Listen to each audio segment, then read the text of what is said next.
Friends, हमारी जो series थी लुसेंट जीके सीरीज, उसको हम आज से दोबारा से स्टार्ट करने जा रहे हैं। इस सीरीज की हमने अभी तक 4 क्लासेस को कवर कर लिया है, जिसमें पहली क्लास में हमने प्राचीन इतिहास के जो स्रोत हैं उनको कवर किया और उसके बाद हमने प्रागैतिहासिक काल को भी कवर कर लिया था। प्रागैतिहासिक काल को कितने कालखंड में बांटा गया है, उन सारी डिटेल को हम पिछली क्लास में कवर कर चुके थे। आज हम हमारे तीसरे टॉपिक सिंधु घाटी सभ्यता को यहां पर कवर करेंगे। जैसा आप जानते हैं, इस सीरीज में हम आपकी पूरी लुसेंट को इसी प्रकार टॉपिक वाइज यहां पे कवर करेंगे, बिल्कुल टू द पॉइंट नोट्स के साथ। बिल्कुल सिंपल और इजी लैंग्वेज के नोट्स आपको इस सीरीज में देखने को मिलेंगे। अगर आपने इससे पहले की क्लासेस को नहीं देखा है तो आप उनको प्लेलिस्ट में जाके देख सकते हैं। तो चलिए दोस्तों, आज की क्लास को स्टार्ट करते हैं। सिंधु घाटी सभ्यता की शुरुआत करेंगे। सबसे पहले इसके सामान्य परिचय को यहां पर देखते हैं। यह सभ्यता भारत की पहली सभ्यता थी। सिंधु घाटी सभ्यता को भारत की प्राचीनतम सभ्यता, केवल भारत की नहीं, दुनिया में प्राचीनतम सभ्यताओं में से एक सभ्यता माना जाता है।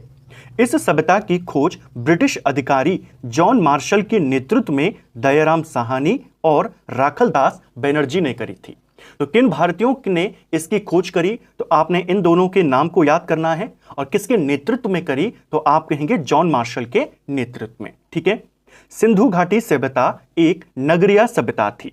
जो सिंधु घाटी की सभ्यता है, क्योंकि सबसे पुरानी सभ्यता है, तो माना जा सकता था इजीली कि यह एक ग्रामीण सभ्यता होगी।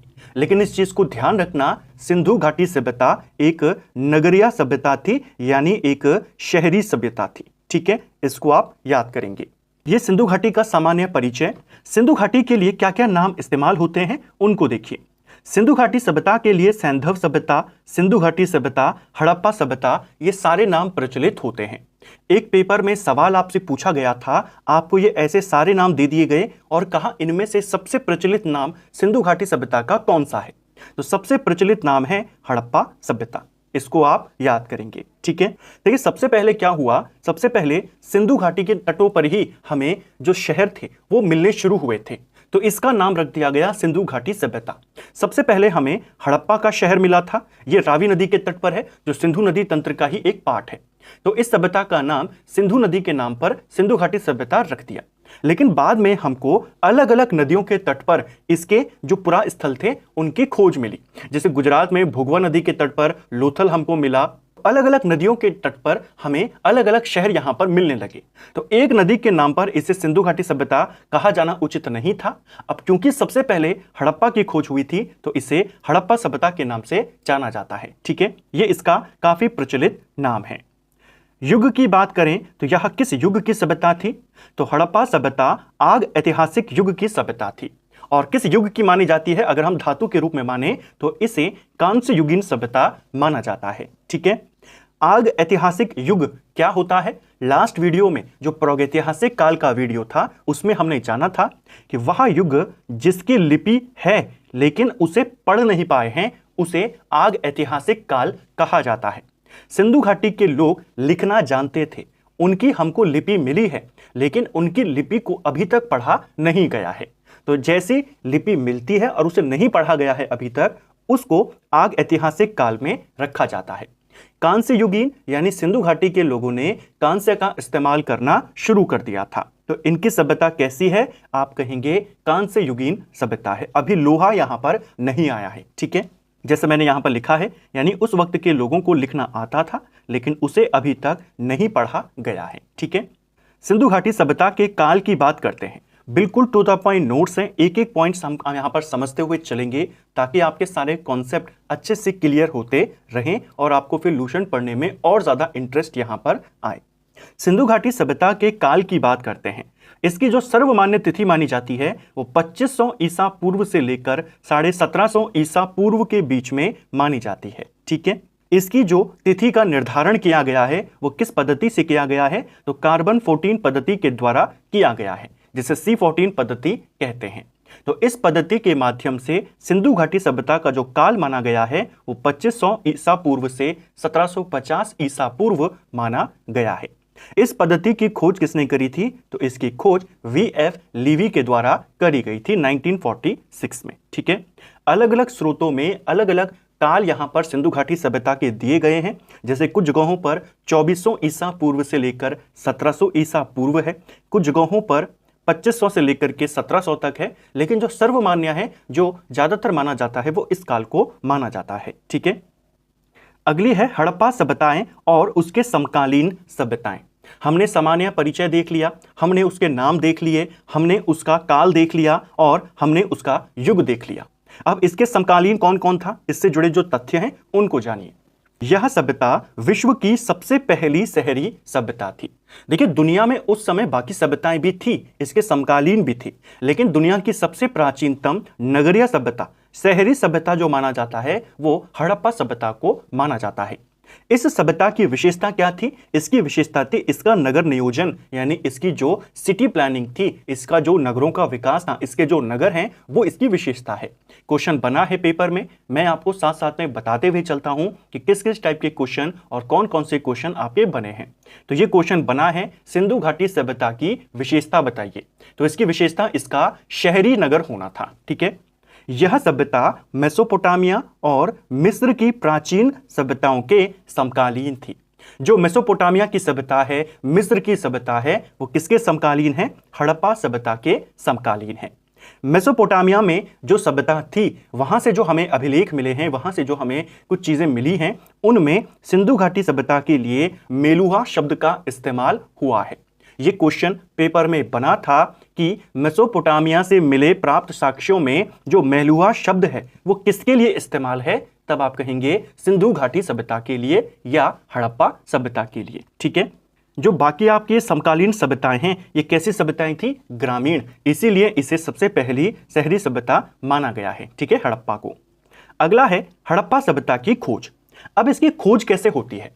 हमने जान लिया ये शहरी सभ्यता थी, सबसे प्राचीन शहरी सभ्यता है, इसके समकालीन देख लिया, मेसोपोटामिया में क्या कहा गया है उसको देख लिया, मेसोपोटामिया यानी आज की ईरान की सभ्यता। ठीक है, हड़प्पा की खोज कैसे होती है? देखिए, चार्ल्स मेसन ने सर्वप्रथम 1826 में हड़प्पा टीले की जानकारी दी थी।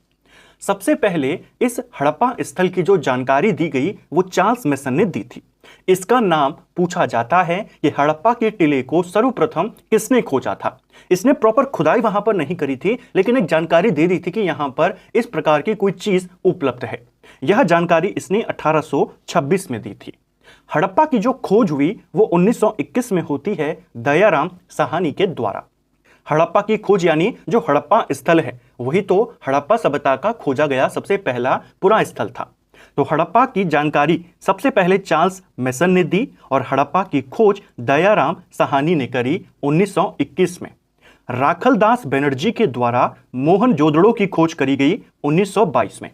हड़प्पा के जो दो प्रमुख नगर हैं, एक मोहनजोदड़ो और एक हड़प्पा, इन दोनों की खोज एक एक साल के बाद हो गई थी। 1921 में हड़प्पा और 1922 में मोहनजोदड़ो।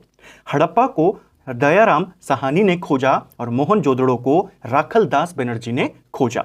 सिंधु घाटी सभ्यता की खोज की विधिवत घोषणा जॉन मार्शल ने करी थी 1924 में। इसी ने इसे सिंधु सभ्यता का नाम दिया था। यह उस समय भारतीय पुरातत्व सर्वेक्षण विभाग का महानिदेशक था। इसीलिए हमने ऊपर जब देखा था कि सिंधु घाटी सभ्यता की खोज किसने करी, तो हमने देखा जॉन मार्शल के नेतृत्व में इन दोनों ने करी थी। ठीक है, तो अब आपको पता चला कैसे। आपको क्वेश्चन आएगा हड़प्पा की खोज किसने करी, तो आप दयाराम साहनी के बारे में बताएंगे। मोहनजोदड़ो को किसने खोजा, आप राखलदास बनर्जी के बारे में बताएंगे। और हड़प्पा सभ्यता की खोज की जो विधिवत जानकारी है या किसके नेतृत्व में ये काम हुआ जॉन मार्शल के नेतृत्व में। ठीक है, 1924 में इसने हड़प्पा की खोज की विधिवत घोषणा करी थी। हड़प्पा सभ्यता किस प्रकार की सभ्यता है? ऊपर हमने कई बार देखा नगरीय सभ्यता है। इसकी विशेषता क्या है? इसकी विशेषता है इसका नगर नियोजन। इसमें जो सिटी प्लानिंग करी गई है, जिस प्रकार से नगरों को बसाया गया है, वो इसकी विशेषता है। क्योंकि इसके बाद भारत में जो सभ्यता आती है वो आर्य सभ्यता आती है, यानी वैदिक सभ्यता। और वैदिक सभ्यता एक ग्रामीण सभ्यता थी, यानी गांव वाली थी। उससे पहले जो सभ्यता रही वो शहरी सभ्यता रही। उसके नगरों की प्लानिंग काफी अच्छी थी और इसीलिए को इसकी विशेषता माना जाता है। ठीक है, सिंधु सभ्यता का सबसे बड़ा नगर कौन सा है? बेसिक पॉइंट है, कई बार पेपर में बना है। सिंधु सभ्यता का जो सबसे बड़ा नगर है वो मोहनजोदड़ो है। ठीक है, अगर हम ओवरऑल की बात करते हैं, जैसा आप जानते हैं सिंधु घाटी के जो हमें स्थल मिले हैं, कुछ पाकिस्तान में हैं, कुछ भारत में हमें मिले हैं। तो अगर हम ओवरऑल की बात करते हैं, सिंधु घाटी का सबसे बड़ा जो नगर है वो मोहनजोदड़ो है। लेकिन भारत में स्थित सबसे बड़ा नगर कौन सा है सिंधु घाटी का? तो भारत में स्थित है राखीगढ़ी। ये हरियाणा में है, घग्गर नदी के तट पर स्थित है। तो ये दोनों को आपने याद करना है। एक ओवरऑल में है क्योंकि आप जानते हैं मोहनजोदड़ो आज के पाकिस्तान में पड़ता है, हड़प्पा भी पाकिस्तान में है और मोहनजोदड़ो भी पाकिस्तान में पड़ता है। ठीक है, सिंधु सभ्यता का आकार कैसा था, इसको लेकर के भी सवाल बना है। सिंधु घाटी सभ्यता का जो आकार था वो त्रिभुजाकार था। ठीक है, क्वेश्चन बन सकता है। अगला, हड़प्पा सभ्यता की सीमाएं। अब हम इसकी सीमाओं को देखते हैं कि इसका विस्तार कहां से कहां तक था। देखिए, उत्तरी सीमा जो थी इसकी वो मांडा या मांदा, ज्यादातर मांदा लिखा जाता है, तो आपने दोनों को याद करना है, दोनों एक ही शब्द हैं। यहां तक थी इसकी उत्तरी सीमा, ये आपके जम्मू कश्मीर में है और चिनाब नदी के तट पर स्थित है। दूसरा है दक्षिणी सीमा। हड़प्पा की जो दक्षिणी सीमा थी वो दैमाबाद महाराष्ट्र में है, गोदावरी नदी के तट पर, वहां तक विस्तृत थी। पूर्वी सीमा इसकी आलमगीरपुर तक थी जो उत्तर प्रदेश के मेरठ में है, हिंडन नदी के तट पर। और पश्चिमी सीमा इसकी सुतका गैंडौर तक थी जो बलूचिस्तान में पड़ता है, दाश्क नदी के तट पर। तो आपको क्वेश्चन आता है, कई बार मिलान करने को आता है, उत्तरी सीमा दक्षिणी सीमा पर स्थित स्थलों को लगाइए। कई बार पूछ लेता है कि हड़प्पा का पूर्वी सीमा पर कौन सा स्थल था, कौन सी नदी के तट पर स्थल था। इन चारों को आपने याद करना है, स्थल को और नदी तटों को। ठीक है, अब हम सिंधु घाटी सभ्यता के प्रमुख स्थलों को यहां पर जानेंगे। जो हमने प्रमुख स्थलों की खोज हुई थी पूर्व काल में, उनके बारे में अब डिटेल में देखेंगे। देखिए, इस सभ्यता के दो प्रमुख स्थल माने जाते हैं। जैसे मैंने आपको शुरू में कहा, दो प्रमुख स्थल हैं, हड़प्पा और मोहनजोदड़ो। जो हड़प्पा है आपका, ये रावी नदी के तट पर है, 1921 में खोजा गया था। और जो मोहनजोदड़ो है आपका, ये सिंधु नदी के तट पर है और 1922 में खोजा गया था। ठीक है, हड़प्पा और मोहनजोदड़ो को विस्तृत साम्राज्य की जुड़वा राजधानी कहा जाता है। और ये किसने कहा था? ये पिगट ने कहा था। क्वेश्चन पेपर में बनता है कि जो फेमस इतिहासकार है पिगट, इसने जुड़वा राजधानियां किसको कहा है? हड़प्पा और मोहनजोदड़ो को। आजादी के बाद सबसे ज्यादा जो हमें स्थल मिले हैं हड़प्पा के, वो गुजरात से मिले हैं, इसको भी ध्यान रखना। ठीक है, क्वेश्चन बनेगा। अब प्रमुख स्थलों की बात करते हैं। सबसे पहले आता है हड़प्पा। हड़प्पा की खोज दयाराम साहनी ने करी 1921 में। कॉन्सेप्ट क्लियर है। ये इसकी स्थिति की बात करें, ये आपके पंजाब का जो शाहीवाल जिला है, पंजाब प्रांत, पाकिस्तान का जो पंजाब प्रांत है, वहां पर स्थित है। ठीक है, यह रावी नदी के तट पर स्थित है। जो हड़प्पा है कौन सी नदी के तट पर है? ये रावी नदी के तट पर है। यहां से हमें क्या क्या चीजें मिली हैं, ये सवाल आता है कि ऐसी चीज हमें कहां से मिली है। तो एक श्रमिकों का निवास हमें हड़प्पा से मिला है, अन्नागार यहां से मिला है, लकड़ी का एक ताबूत मिला है, 37 कब्रिस्तान मिले हैं, 16 भट्टियां मिली हैं, धोती पहने मूर्ति यहां से मिली है, शंख का बना एक बैल यहां से मिला है, कांसे का इक्का यानी एक घोड़ा गाड़ी, ये वाला इंपॉर्टेंट हो जाता है, आपको ध्यान रखना है कि कांसे का इक्का यानी घोड़ा गाड़ी हमें कहां से मिली है? तो ये हमें हड़प्पा से मिली है। ठीक है, बर्तन पर मछुआरे का चित्र, ये भी कहां से मिला है? हड़प्पा से मिला है। तो इन स्थलों को लेकर के सवाल आते हैं, हड़प्पा से ज्यादातर आपके ये वाले पूछे जाते हैं। इनको आपने ध्यान रखना है कि ये चीजें हमें कहां कहां से मिली हैं। ठीक है, दूसरा स्थल है मोहनजोदड़ो। इसकी खोज राखल दास बनर्जी ने करी थी 1922 में। यह आपके पाकिस्तान के सिंध प्रांत में लरकाना जिले में स्थित है।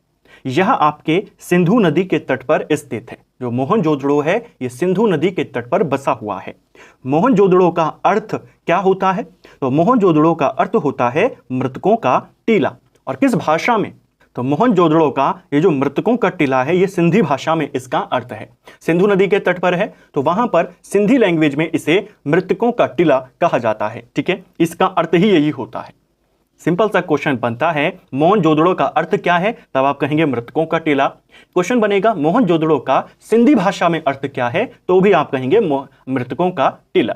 या फिर मृतकों का टीला मोहनजोदड़ो का अर्थ है किस भाषा में, तब आप कहेंगे सिंधी। ठीक है, यहां से हमें क्या क्या मिला है उनको देखिए। यहां से हमें एक विशाल स्नानागार मिला है। क्वेश्चन बनता है विशाल स्नानागार हमें कहां से मिला है, मोहनजोदड़ो से मिला है। ठीक है, पुरोहित का आवास यह भी हमें यहीं से मिला है, मोहनजोदड़ो से। विशाल अन्नागार यह भी हमें मोहनजोदड़ो से मिला है।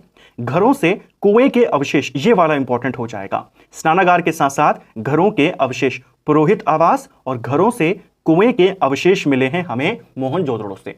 यानी किस स्थल में हर घर में हमें कुएं के साक्ष्य मिले हैं, वो मोहनजोदड़ो है। पशुपतिनाथ की मूर्ति कहां से मिली है, तो पशुपतिनाथ की मूर्ति हमें मोहनजोदड़ो से मिली है। इस मूर्ति के चारों ओर हाथी, गेंडा, चीता और भैंसा 4 जानवर यहां पर दिखाए गए हैं। क्वेश्चन बनता है इन 4 जानवरों में कौन सा जानवर है और कौन सा जानवर नहीं है। तो पशुपतिनाथ की मूर्ति हमें यहीं से मिली है और इसके ओर ये जानवर स्थित हैं। ठीक है, नर्तकी की कांस्य मूर्ति ये भी हमें कहां से मिली है, ये भी हमें मोहनजोदड़ो से मिली है। सबसे चौड़ी सड़क कहां से मिली है, तो पूरी सिंधु घाटी सभ्यता में सबसे चौड़ी जो सड़क हमें मिली है वो मोहनजोदड़ो से मिली है। यहां पर आपको कौन कौन से याद करने हैं, विशाल स्नानागार, पुरोहित का आवास, घर से कुएं के अवशेष, पशुपतिनाथ की मूर्ति, नर्तकी की कांस्य की मूर्ति। ये क्वेश्चन बना है बहुत बार, और सबसे चौड़ी सड़क। इसके अलावा सूती कपड़ा यहां से मिला है। शतरंज की गोटियां हमें मोहनजोदड़ो से मिली है। दाढ़ी वाले आदमी की मूर्ति हमें मिली है, जो काफी फेमस मूर्ति है, काफी ज्यादा प्रचलित होगी है, आपने कई बार उसकी फोटो देखी होगी। तो दाढ़ी वाले आदमी की मूर्ति भी हमें यहीं से मिली है, मोहनजोदड़ो से। 5 बेलनाकार मुद्राएं भी हमको यहां से मिली हैं। ठीक है, यह है मोहनजोदड़ो और वहां से मिले हमें साक्ष्य। अगला है हमारा चन्हुद्रो। चन्हुद्रो की खोज मैके ने करी 1925 में। बार में यहां पर खुदाई का काम एन की मजूमदार के द्वारा भी किया गया 1931 में। ठीक है, तो दोनों के नाम आपने याद करने हैं, ज्यादातर मैके का नाम। इसकी स्थिति पाकिस्तान में है और ये सिंधु नदी के तट पर स्थित है। जो चन्हुद्रो है कहां स्थित है, पाकिस्तान में सिंधु नदी के तट पर। मनके बनाने का कारखाना हमें कहां से मिला है, तो मनके बनाने के कारखाने के साक्ष्य हमें चन्हुद्रो से ही मिले हैं। साथ में लोथल से भी मिला है, लेकिन लोथल को लेकर के ये वाला क्वेश्चन नहीं बनता। लोथल को लेकर के बंदरगाह वाला ज्यादा क्वेश्चन बनता है। जो मनके बनाने का कारखाना है वो ज्यादातर चन्हुद्रो को लेकर मिलता है। ठीक है, यहां से हमें क्या क्या साक्ष्य मिले हैं, तो मोहर उत्पाद केंद्र जैसा हमने देखा चन्हुद्रो से मिला है। मिट्टी से बनी बैलगाड़ी का प्रतिरूप यहीं से मिला है, मिट्टी की बनी हुई बैलगाड़ी। ठीक है, कांसे की खिलौना गाड़ी भी हमको यहां से मिली है और मनके बनाने का कारखाना। ठीक है, अगला है सुत गैंडोर। सुत का गैंडोर की बात करें, यह आपके बलूचिस्तान में पड़ता है, दाश्क नदी के तट पर है। इसकी खोज ओराइल स्टाइल ने 1927 में और जॉर्ज डेल्स ने 1963 से 79 के दौरान यहां पर खुदाई का काम किया था। यहां से हमें तांबे की कुल्हाड़ी मिली है, राख से भरा हुआ बर्तन मिला है और मिट्टी से बनी हुई चूड़ियां मिली हैं। तो क्वेश्चन बनेगा तांबे की कुल्हाड़ी हमें कहां से मिली है, तब आप कहेंगे बलूचिस्तान में स्थित सुत का गैंडोर से। राख से भरा हुआ बर्तन।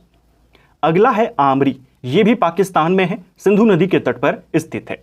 इसकी खोज एन की मजूमदार, जो NG मजूमदार है, इन्होंने करी और बाद में जॉर्ज डेल्स ने यहां पर खुदाई कार्य किया। प्राप्त साक्ष्य क्या है, देखिए, यह पहला स्थल है जहां पूर्व हड़प्पा सभ्यता के चिन्ह और परिवर्तन के चरणों के पहचान हुई है। सिंपल भाषा में बात करें, अभी तक माना जाता है कि सिंधु सभ्यता सबसे प्राचीन सभ्यता है भारत की। लेकिन ये जो स्थल है आमरी, ये पहला ऐसा स्थल है जो हमें यह बताता है कि सिंधु सभ्यता से पहले भी एक सभ्यता थी। तो सिंधु सभ्यता से पहले की सभ्यता के पहले के काल के चिन्ह हमें कहां देखने को मिलते हैं, सबसे पहले वो आमरी में देखने को मिलते हैं। बारहसिंघा का नमूना भी हमें यहीं से मिला है, आमरी से मिला है। ठीक है, पाकिस्तान में है, सिंधु नदी के तट पर। अगला है कालीबंगा, इसको लेकर के भी सवाल आते हैं।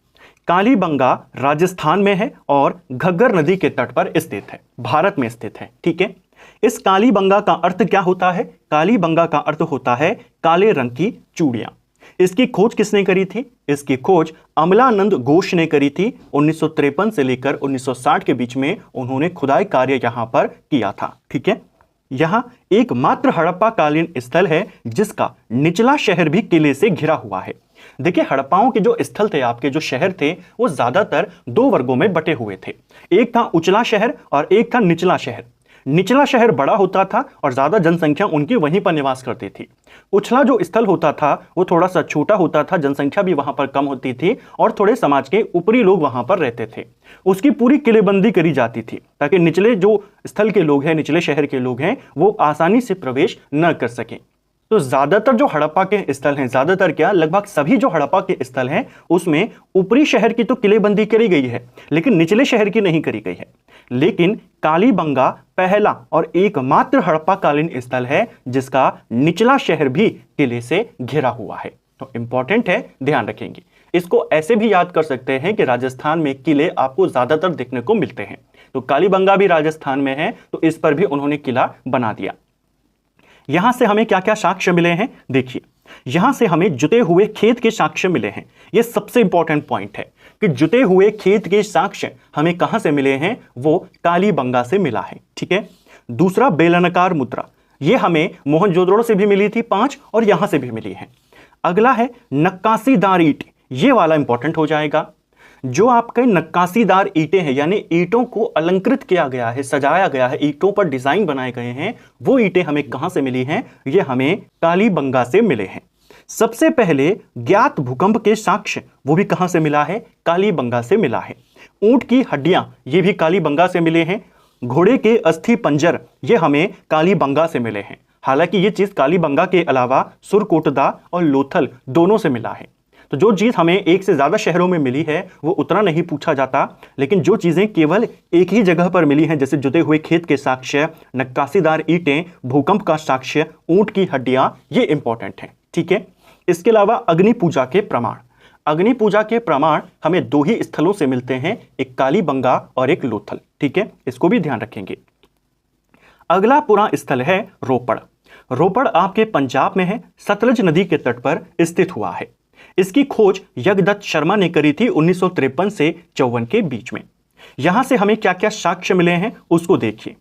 तांबे की कुल्हाड़ी यहां से मिली है, ऊपर देखा था, यहां से भी मिली है।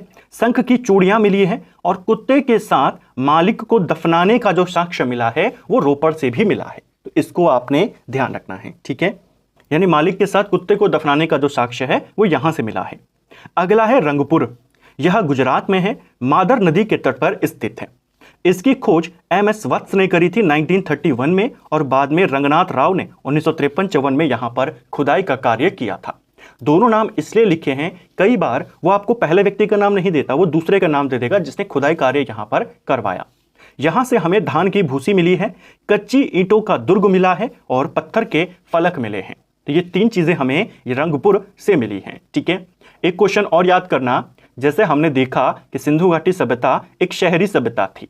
क्वेश्चन बना है पेपर में कि इनके जो मकान होते थे वो किससे बने होते थे?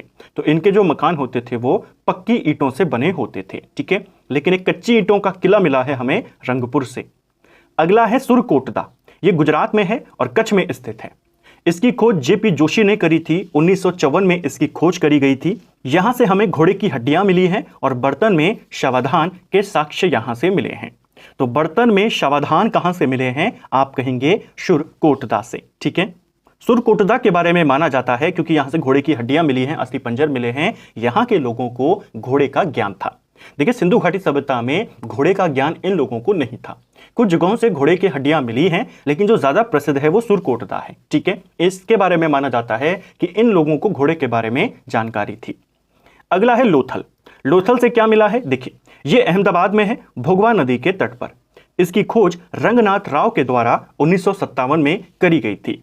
यहां से हमें क्या क्या मिला है? देखिए, यहां से हमें तराजू मिला है। यह सुमेरियन मूल से संबंधित अक्षय नालिका सहित सोने के मनके मिले हैं, यानी जो सुमेरियन सभ्यता थी उससे जुड़े हुए हमें कुछ मनके यहां पर मिले हैं। मनका कारखाना यहां से मिला है।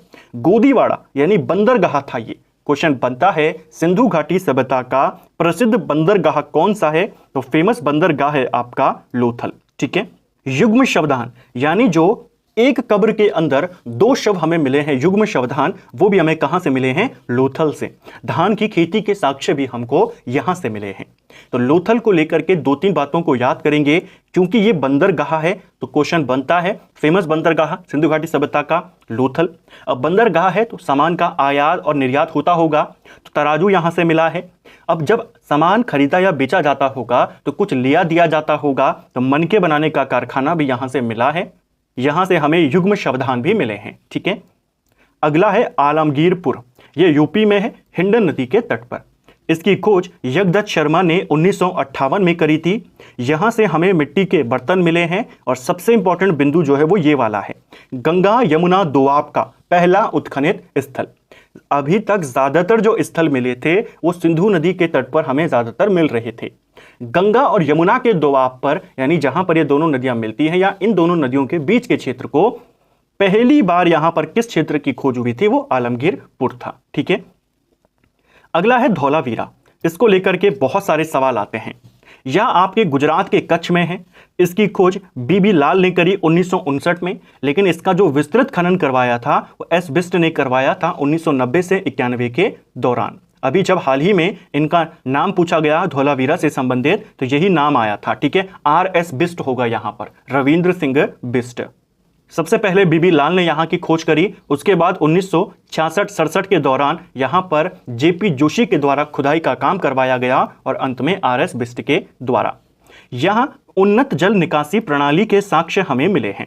क्वेश्चन बनता है, एक उन्नत ड्रेनेज सिस्टम यानी जल निकासी का जो सिस्टम है वो कहां से मिलता है? धौलावीरा से मिलता है। एक क्वेश्चन ये भी बना है कि धौलावीरा किस लिए प्रसिद्ध है? तो अपनी उन्नत जल निकासी प्रणाली के लिए। ठीक है, एकमात्र नगर है जो 3 भागों में विभाजित था। जैसे मैंने आपको कहा, सिंधु सभ्यता में सभी शहर 2 भागों में विभाजित होते थे। एकमात्र शहर है सिंधु सभ्यता का जो 3 भागों में बटा हुआ था, वो धौलावीरा है। ठीक है, यहां से क्या क्या साक्ष्य मिले हैं? तो नागरिक उपयोग के लिए सबसे बड़ा अभिलेख यहां से मिला है। खेल का मैदान, ये क्वेश्चन पेपर में बना है, कहां से मिला है खेल का मैदान? यहीं से। पत्थर की बनी नेवले की मूर्ति यहीं से मिली है। शैलकृत जलकुंड यानी पत्थर से नक्काशी किया हुआ जलकुंड भी हमें यहीं से मिला है। तो खेल का मैदान, 3 भागों में विभाजित नगर, नेवले की मूर्ति, ये 4 इंपॉर्टेंट बातें जो आपको याद करनी है। अगला स्थल है राखीगढ़ी। राखीगढ़ी आपके हरियाणा में है, घग्गर नदी के तट पर स्थित है। इसकी खोज 1963 में सूरज भान ने करी थी। भारत में स्थित इस सभ्यता का ये सबसे बड़ा स्थल है। सिंधु घाटी सभ्यता का सबसे बड़ा स्थल जो भारत में है वो राखीगढ़ी है। यहां से हमें क्या साक्ष्य मिला है? तो प्राक हड़प्पा और परिपक्व हड़प्पा के साक्ष्य, यानी शुरुआती हड़प्पा के साक्ष्य और एक विकसित हड़प्पा के साक्ष्य हमें राखीगढ़ी से मिले हैं। ठीक है, अगला है हमारा बनवाली या बनवाली जिसको कहा गया है। यह किस लिए फेमस है? तो यह आपके मिट्टी से बने हल के साक्ष्य के लिए फेमस है। हरियाणा में स्थित है और यहां से हमें मिट्टी से बना हुआ हल मिला है, इसको भी ध्यान रखना। ठीक है, तो ये सिंधु घाटी सभ्यता के प्रमुख शहरों के बारे में हमने जाना, कहां से क्या मिला है। अगला है सिंधु सभ्यता की मानव प्रजाति। यहां पर किस प्रकार के लोग रहते थे वो सवाल भी पेपर में बना है। देखिए, मोहनजोदड़ो से प्राप्त साक्ष्यों के आधार पर सिंधु सभ्यता में 4 प्रजाति के लोग रहते थे। एक होते थे प्रोटो ऑस्ट्रेलाइड, एक होते थे भूमध्य सागरिया, एक होते थे अल्पाइन और एक थे मंगोलाइड। सिंधु घाटी सभ्यता में ज्यादातर जो लोग थे वो आपके भूमध्य सागरीय थे, यानी मोहनजोदड़ो से हमें ये जानकारियां मिली हैं। तो मोहनजोदड़ो में सबसे ज्यादा कौन सी जाति यहां पर निवास करती थी या प्रजाति रहती थी? तो भूमध्य सागरीय, और पूरी सिंधु सभ्यता में भी इन्हीं का ज्यादा योगदान था। ठीक है, इसके साथ 2 बातों को याद करना, द्रविड़ और भूमध्य सागरीय, इन्हीं को बोला जाता है यहाँ का निर्माता। हड़प्पा सभ्यता का निर्माता भी इन्हीं को कहते हैं। क्वेश्चन बनेगा सिंधु सभ्यता की मुख्य निवासी कौन थी? तब आप कहेंगे भूमध्य सागरीय। सामाजिक जीवन की बात करते हैं। सिंधु घाटी के लोगों का सामाजिक जीवन कैसा था? सिंधु सभ्यता का समाज मात्र सत्तात्मक था। देखिए, सिंधु सभ्यता से हमें जो मोहरें मिली हैं उनमें हमें ज्यादातर महिलाओं के चित्र मिले हैं। यहां से हमें स्त्री की मूर्तियां मिली हैं, ज्यादा मूर्तियां मिली हैं स्त्रियों की। मातृ देवी की पूजा उस समय यहां पर होती थी। उन सब से ये स्पष्ट निकाला गया, ये निष्कर्ष निकाला गया कि सिंधु सभ्यता का जो समाज था वो मात्र सत्तात्मक था। ठीक है, इनका जो समाज था वो 4 वर्गों में बटा हुआ था। विद्वान वर्ग, योद्धा वर्ग, व्यापारी और शिल्प वर्ग और श्रमिक वर्ग। इन 4 वर्गों में बटा हुआ था सिंधु घाटी का समाज। ठीक है, क्वेश्चन बनता है कि इनमें से किस समाज के हाथ में शासन व्यवस्था थी? तो जो व्यापारी वर्ग होता था उसके हाथ में थी सिंधु घाटी सभ्यता में। ठीक है, राजा उजा के कोई प्रमाण हमें यहां से नहीं मिलते हैं। तो किन 4 वर्गों में बटा हुआ था? इन 4 वर्गों में बटा हुआ था। ये जो लोग थे ये मांसाहारी और शाकाहारी दोनों का ग्रहण करते थे। समाज की सबसे छोटी इकाई होती थी उस समय भी वो परिवार होती थी। ठीक है, अगला है शवदान की प्रक्रिया, यानी इनको दफनाया या इनको जलाया जाता था, किस प्रकार से इनका शवदान होता था। देखिए, मृतक संस्कार की 3 पद्धतियां हमें सिंधु घाटी सभ्यता में देखने को मिलती हैं। पहला है दाह संस्कार, दूसरा है पूर्ण समाधिकरण और तीसरा है आंशिक समाधिकरण। दाह संस्कार में क्या होगा? सिंपल सी बात है, इसमें शव को पूर्णतः जला दिया जाता था। ठीक है, और फिर उसके जो राख बचती थी उसे मिट्टी के बर्तन में रखकर दफना दिया जाता था। ऊपर हमने देखा भी था कि राख में, एक मिट्टी के बर्तन में हमें राख मिली है। तो दाह संस्कार होता था। दाह संस्कार आपका ज्यादातर मोहनजोदड़ो में हमें देखने को मिलता है। दूसरा है पूर्ण समाधिकरण। पूर्ण समाधिकरण यानी शव को भूमि में दफना दिया जाता था। दफनाने का काम ज्यादातर हड़प्पा स्थल में हुआ है। और तीसरा है आंशिक समाधिकरण। इसमें क्या किया जाता था? इसमें पहले शव को खुले में रख दिया जाएगा, पशु पक्षियां उसको खाएंगे और बाकी जो अंश बच जाएगा उसे दफना दिया जाता था भूमि में। ऐसे भी साक्ष्य हमें हड़प्पा सभ्यता से मिले हैं। तो इनको आपने ध्यान रखना है कि हड़प्पा सभ्यता में शवदान की या संस्कार की कौन कौन सी विधियां थी? ये 3 विधियां थी। दाह संस्कार यानी जलाने का काम ज्यादातर मोहनजोदड़ो में और दफनाने का हड़प्पा में होता था। और ये तीसरी वाली भी लगभग सभी जगह पर प्रचलित थी। युग्म समाधियां कहां से मिली हैं? जैसा हमने ऊपर भी देखा था कि एक ही कब्र में 2 लोगों को एक साथ दफनाया गया है, तो वो समाधियां हमें लोथल और कालीबंगा दोनों से मिली है। ज्यादातर लोथल इसका उत्तर होगा। ठीक है, अगला है इनका नगर नियोजन। सिंधु सभ्यता की जो विशेषता है, ऊपर मैंने आपको कई बार बताया, इनका नगर नियोजन है। तो नगर नियोजन कैसा था उसको जान लेते हैं। देखिए, सिंधु घाटी के नगर विश्व के प्राचीनतम सुनियोजित नगर थे। जैसे मैंने आपको ऊपर कहा, सबसे बढ़िया वेल प्लान्ड सिटी थी इनकी। हड़प्पा सभ्यता की सबसे बड़ी विशेषता उसका नगर योजना और उसकी जल निकासी प्रणाली थी, यानी उनका ड्रेनेज सिस्टम। और सबसे अच्छा ड्रेनेज सिस्टम कहां का था? धौलावीरा का। हड़प्पा और मोहनजोदड़ो में मकानों का निर्माण पक्की ईंटों से हुआ है। ये क्वेश्चन बनता है पेपर में, इन दोनों में या ज्यादातर हड़प्पा के शहरों में जो मकान बनते थे वो पक्की ईंटों से बनते थे। ईंटों की लंबाई, चौड़ाई और ऊंचाई का जो अनुपात होता था वो 4:2:1 होता था। ऐसा क्वेश्चन भी बन सकता है। घरों के विन्यास के लिए इन्होंने ग्रिड पद्धति को अपनाया था। ग्रिड पद्धति यानी जाल पद्धति। ऐसे जाल ये बिछा देते थे एक तरीके से, घरों को एक प्रॉपर तरीके से, जिस प्रकार से एक जाल होता है उस तरीके से इन्होंने घरों को यहां पर बसाया था। ठीक है, तो घर इनके किस पद्धति पर आधारित थे? ग्रिड पद्धति या जिसे जाल पद्धति कहते हैं।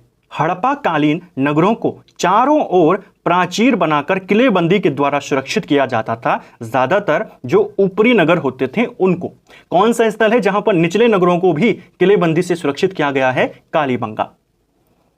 अब इनकी सड़कें और गलियों की बात करते हैं। सड़कें इनकी मिट्टी की बनी होती थी और नगर की प्रमुख सड़क को प्रथम सड़क कहा जाता था। जो इनकी सड़कें होती थी काफी अच्छी होती थी, चौड़ी सड़कें इनकी होती थी, मिट्टी की बनी हुई सड़कें होती थी। और जो नगर की सबसे इंपॉर्टेंट सड़क होती थी उसे पहली सड़क यानी प्रथम सड़क कहते थे। सड़कें एक दूसरे को समकोण पर काटती थी, यानी सड़कें एक दूसरे को बिल्कुल कैसे में काटेंगी? 90 डिग्री पर इस तरीके से काटती थी। कोई इस प्रकार की सड़क वहां पर हमें नहीं मिलती है। सड़कें होंगी तो बिल्कुल ऐसे होती थी जो 90 डिग्री पर ही एक दूसरे को काटेंगे। सर्वाधिक चौड़ी सड़क हमें मोहनजोदड़ो से मिली है, जिसकी चौड़ाई लगभग 10 मीटर के करीब है। कितने मीटर चौड़ी ये सड़क है? 10 मीटर चौड़ी, जो यहाँ की सबसे लंबी सड़क है, सबसे चौड़ी सड़क है। ठीक है, नालियों की बात करते हैं। जल निकासी प्रणाली इस सभ्यता की अद्वितीय विशेषता है। जैसे मैंने ऊपर आपको कहा, नालियां ईंटों पत्थरों से ढकी होती थी। जो नालियां होती थी उनको ढककर रखा जाता था। इसे बनाने में ईंटों और मोर्टार का उपयोग किया जाता था।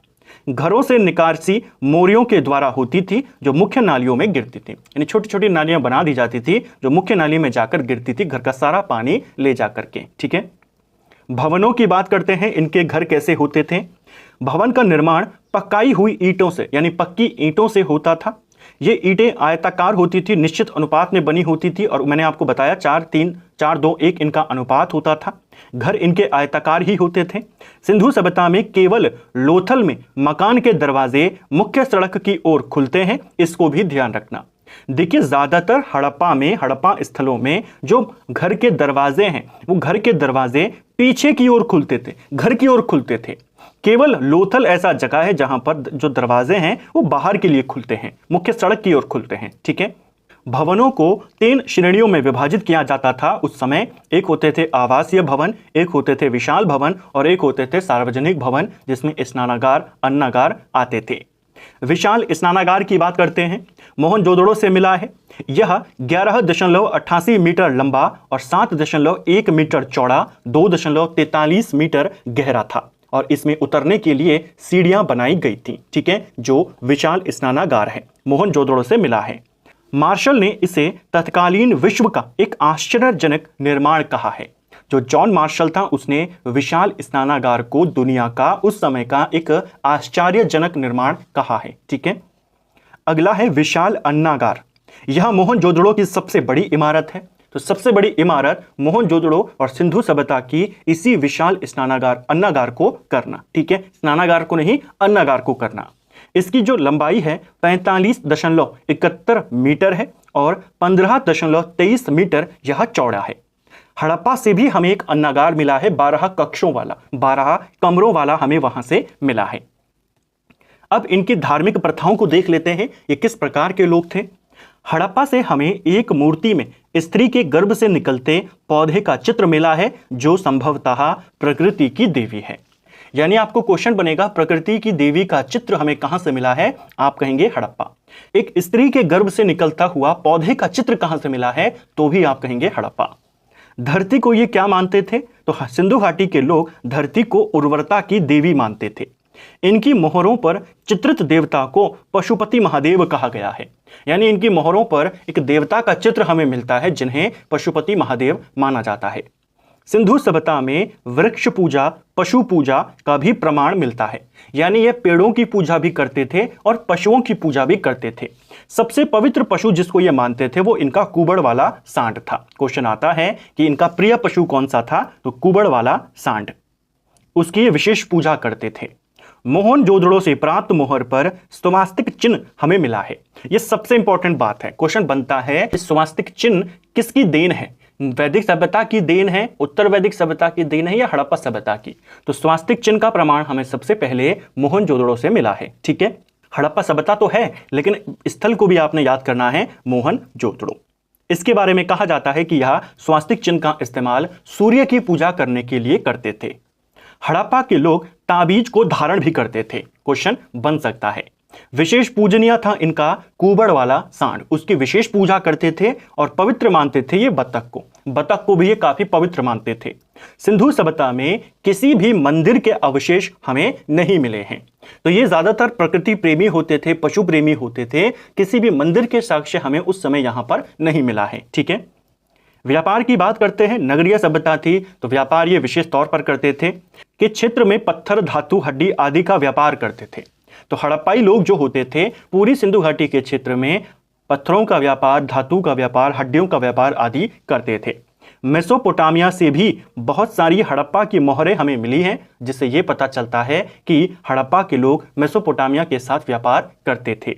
इनकी मोहरें सेल खड़ी की बनी होती थी। ये क्वेश्चन भी पेपर में बना है। ठीक है, यानी मिट्टी की बनी हुई होती थी इनकी मुद्राएं।